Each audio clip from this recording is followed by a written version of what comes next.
अरे भाइयों, वो कल पंडित जी महात्मा जी कथावाचक महात्मा आए हैं, वो बता रहे थे कि भगवान का अवतार होता है। जी वही बता रहे थे।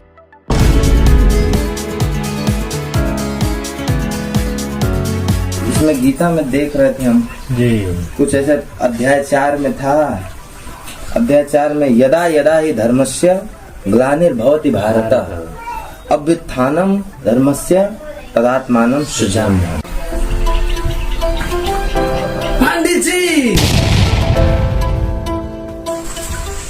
पंडित जी गजब हो गया पंडित जी। अरे क्या बात है भाई, क्या गजब हो गया? जो हमारे गांव में कथावाचक जी आए हैं ना, तो हम लोग को राम राम कह करके लुभा रहे थे और देखने में आए हैं मुसलमानों के साथ जा करके वो अल्लाह वल्लाह भी कर रहे हैं और साथ में खान पीन भी कर रहे हैं उन लोग के साथ। क्या ऐसी बात है? हाँ, मुझे तो लगता है वो हम लोग का धर्म परिवर्तन करने आए हैं। हाँ ऐसे ही हो सकता है। चलो सब लोग मिलकर उनको गांव से भगाते हैं। चलो चलो चलो चलो। अच्छा देखो, यही बैठे हैं, यही है।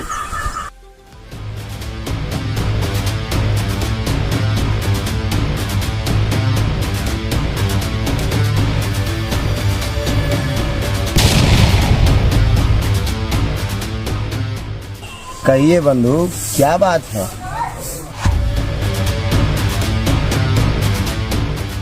अरे महाराज, राम राम कह के आप तो हम लोग को लुभा लिए।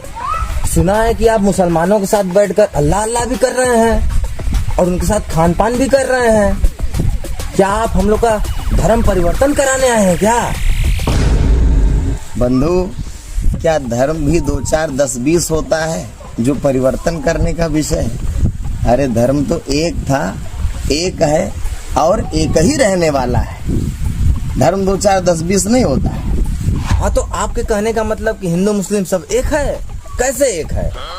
आप जिसको धर्म समझ रहे हैं, वास्तव में धर्म और संप्रदाय ये 2 चीज। धर्म सृष्टि के आदि में जो था वही वास्तव में धर्म है, जिसको सत्य सनातन धर्म कहा जाता है। देखिए, मात्र भाषा का अंतर है और कोई अंतर नहीं। जिस प्रकार से यह जल है तो चाहे इसको आप जल कहिए और चाहे इसको पानी कहा जाए और चाहे इसको वाटर कहा जाए और चाहे अरबी में इसको आब कहा जाए, तो क्या ये बुद्धिमत्ता है कि आप कह दें आप कह दें जल, आप कह दें पानी और सब लोग आपस में लड़ाई कर लो? जिसने उस परम तत्व परमात्मा को, अल्लाह को नहीं जाना, वही भेदभाव कर रहा है। उसी के साथ समस्या है। जब वस्तु को सामने रखा जाएगा और भी दिखाया जाएगा कि देखो, आप जिसको जल कह रहे हो यही है कि नहीं, आप जिसको पानी कह रहे हो यही है कि नहीं, आप जिसको वाटर कह रहे हो यही है कि नहीं, आप जिसको आब कह रहे हो यही है, एक है कि नहीं है। तो जब इसको आप जान लेंगे तो सारा झगड़ा खत्म हो जाए। झगड़ा क्यों हो रहा है? क्योंकि वस्तु सामने नहीं है।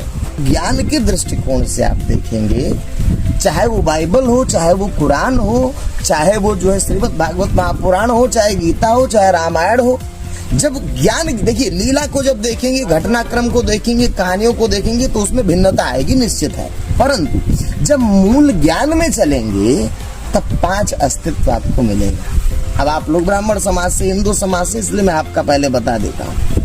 5 अस्तित्व हैं शास्त्रों में भी। संसार, शरीर, जीव, आत्मा और परमात्मा, या दूसरी भाषा में संसार, शरीर, जीव, ईश्वर और परमेश्वर, या संसार, शरीर, जीव, ब्रह्म और परम ब्रह्म, ये आपकी भाषा है। लेकिन ऐसा नहीं कि कुरान शरीफ में नहीं है, ऐसा नहीं कि बाइबल में नहीं है। बाइबल में इसी को कहा गया वर्ड, संसार, बॉडी, शरीर, सेल्फ यानी जीव, आत्मा, सोल एंड गॉड माने परमात्मा। जब कुरान शरीफ की भाषा में आएंगे तो इसी को कहा गया है, संसार को खिलकत कहा जाता है। खिलकत माने संसार। तो चाहे खिलकत को चाहे संसार को, अस्तित्व में कोई अंतर है? अरे जो खिलकत है वही संसार है। दूसरा अस्तित्व शरीर, आप कहते हैं शरीर, वो कहते हैं जिस्म। तो चाहे इसको जिस्म कह लो चाहे शरीर कह लो, बात तो ये कही। तीसरे अस्तित्व में आप जाइए, हम कहते हैं जीव, जीवात्मा। और वो लोग क्या कहते हैं, उसी को रूह कहते हैं। हम कहते हैं आत्मा, वो लोग उसी आत्मा को नूर कहते हैं। और हम कहते हैं परमात्मा, परमेश्वर, परम ब्रह्म, और वो लोग कहते हैं अल्लाह ताला खुदा। तो क्या अंतर है? मात्र भाषा का ही ना अंतर है बंधुगण। जिसने परमात्मा को नहीं जाना, जिसने भगवान को नहीं, जिस प्रकार से पानी जब तक नहीं देखे आप कि चारों जो बोल रहे हो एक ही है, तब तक झगड़ा फसाद है। जब आप उस परमात्मा को, उस परमेश्वर को, उस अल्लाह को, उस खुदा को, उस भगवान को आप जान लेंगे। देखिए मुस्लिम संप्रदाय भी कहता ला इलाहा इल्लल्लाह, परमात्मा एक है, अल्लाह ताला एक। आपका सनातन नहीं कहता क्या एको ब्रह्म द्वितीयो नास्ति? बाइबल नहीं कहती वनली वन गॉड? तो मतलब एक सारे संप्रदाय कह रहे कि नहीं?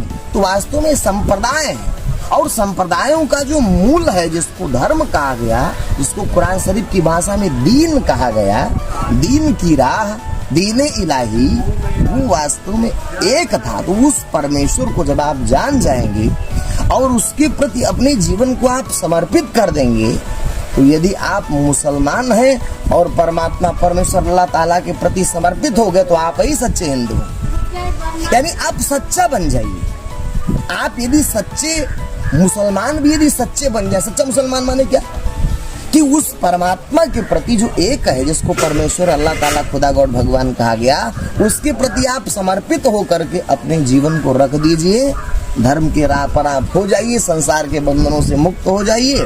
यही वास्तव में आप सच्चे हिंदू हो, सच्चे मुसलमान हो गए। और जो सच्चा मुसलमान है वही सच्चा हिंदू है, वही सच्चा सिख है, वही सच्चा जैनी है, वही सच्चा पारसी है, वही सच्चा यहूदी है, वही सच्चा बुद्ध है, वही सच्चा जैनी है।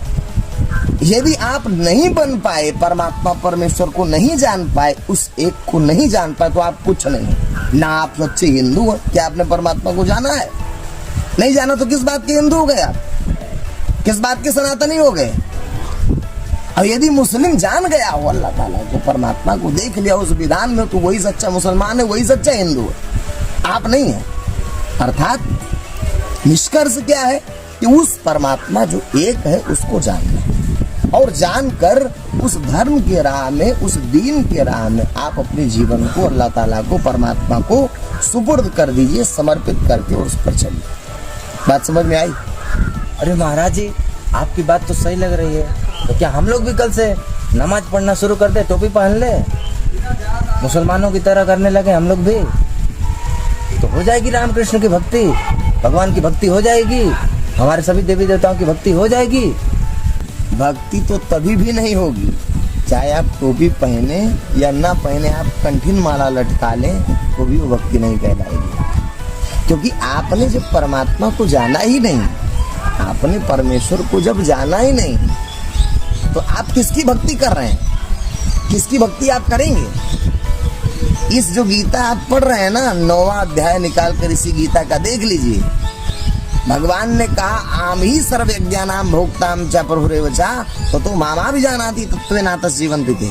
हे अर्जुन, यद्यपि सारी सृष्टि का भोक्ता और स्वामी मैं ही हूँ, लेकिन क्योंकि मुझे लोग जानते नहीं है, न जान करके देवी देवताओं की उपासना करते हैं, इसलिए गिर जाते हैं और उस मोक्ष रूपी मंजिल को नहीं प्राप्त करते हैं। तो बिना परमात्मा को जाने, या मुसलमान है तो बिना अल्लाह ताला को जाने इबादत किसकी करेगा? आप पूजा वंदना किसकी करेंगे? आप तो आप वस्त्र निर्धारण नहीं करेगा, निर्धारण करेगा ज्ञान, निर्धारण करेगा परमात्मा। जब भगवान को आप जान लेंगे, अल्लाह ताला को जान लेंगे, आप खुदा को जान लेंगे, जान जाएंगे कि एक ही है, तब आपकी सच्ची उपासना वास्तव में शुरू होगी।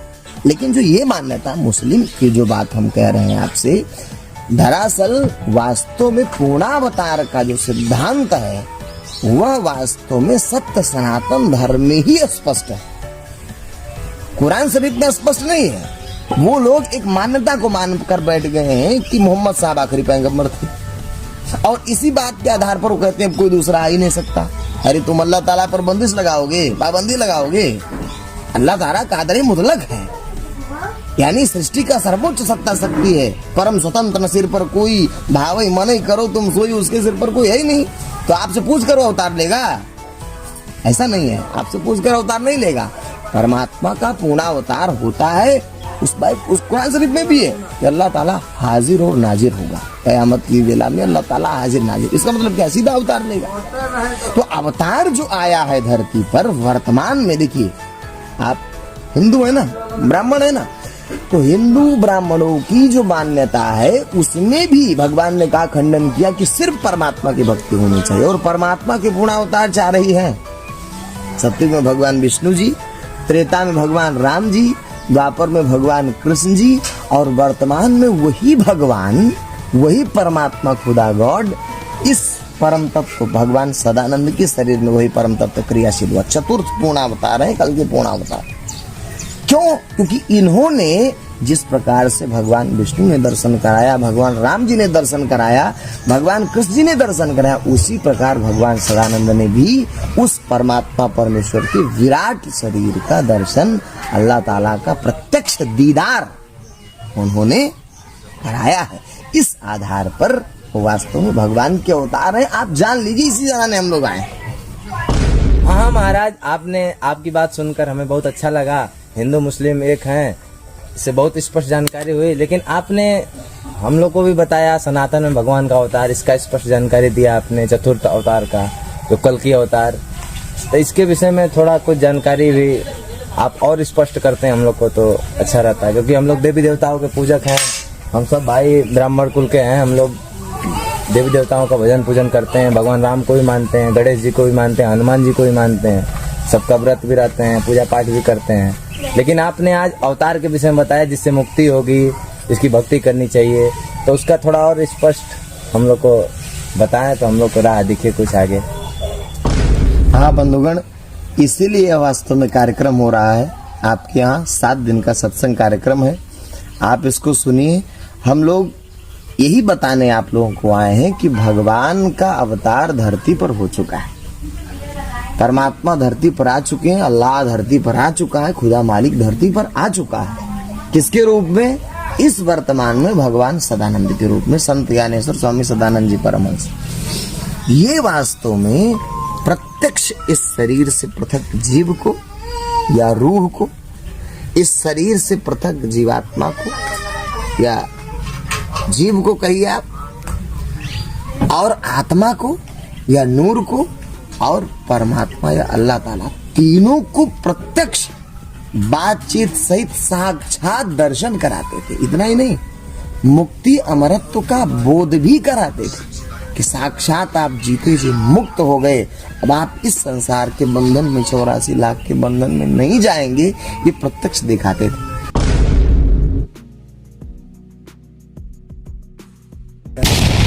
तो इसीलिए हमारी दृष्टि में न कोई हिंदू है, न कोई मुसलमान है, न कोई यहूदी है, न कोई सिख है, न कोई पारसी है। जो सच्चा हिंदू है वही सच्चा मुसलमान है, वही सच्चा सिख है, वही सच्चा पारसी है।